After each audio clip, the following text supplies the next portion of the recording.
Hi Gerard, thank you for being here with us. I'm very excited to talk about engagement, that it's a very juicy subject these days.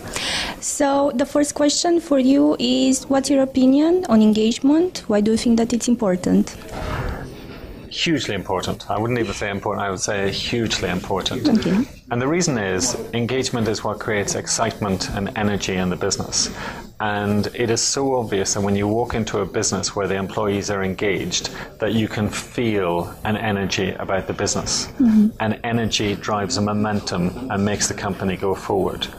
And in all my experiences, what I've discovered is that having an engaged workforce, and that goes from the person who opens the post right up to the CEO, having an engaged workforce is tremendous in a business. It's probably one of the most important success factors in any business, I think. I agree with you. Let's talk about engaged persons and employee. How do they look like and what do they do different?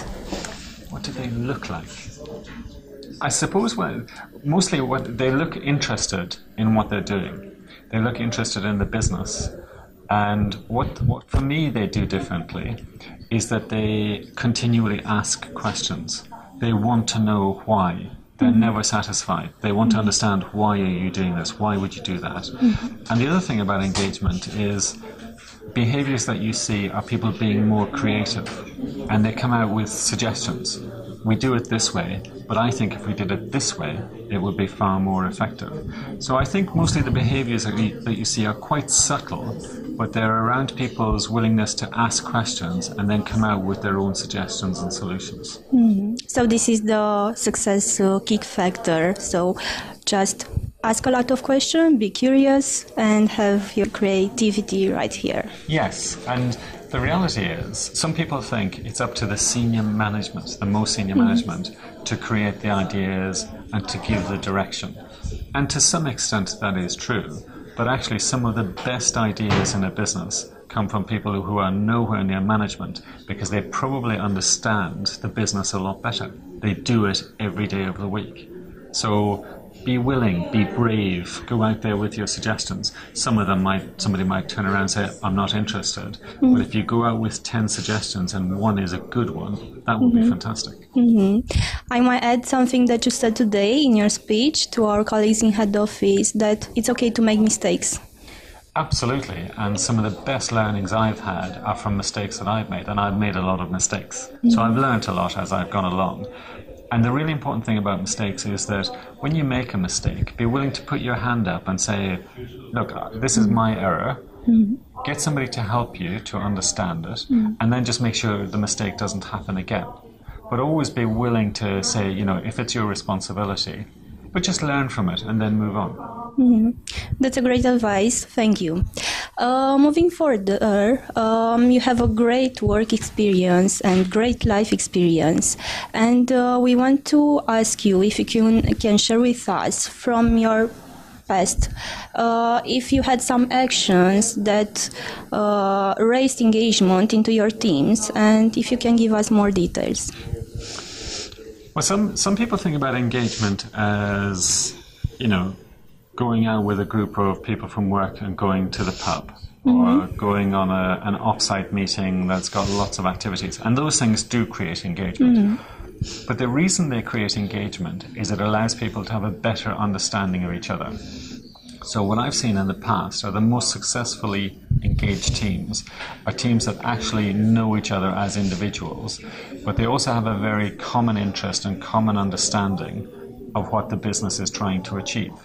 So if you understand the people that you work with and their motivations, and you both have the same understanding of what you're trying to achieve, then that sort of engagement is tremendous. And for me, that creates success.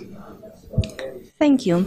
So, the last question for you. You know that we talked with you about our engagement program, Bring Color into Your Life. And we have 6 important pillars like health, family, career, development, recognition, and fun into teams. Have fun with your teams. How do you feel about it? And do you think that the company can influence these pillars?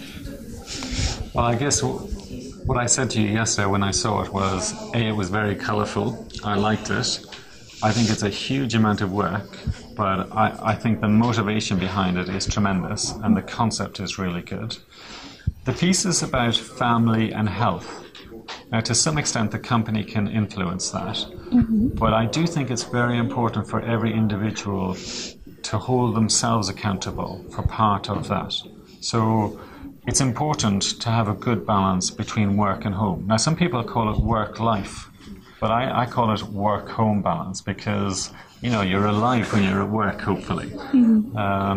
So it's important that you have a good work-home balance.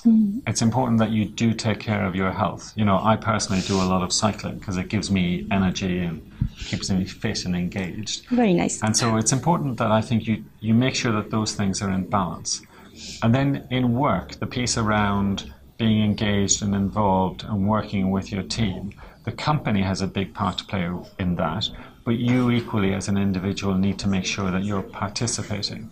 So to answer your question, I think the company can affect all the pillars, but it's probably a partnership between the company and the individual that will end up with the best result. I totally agree too.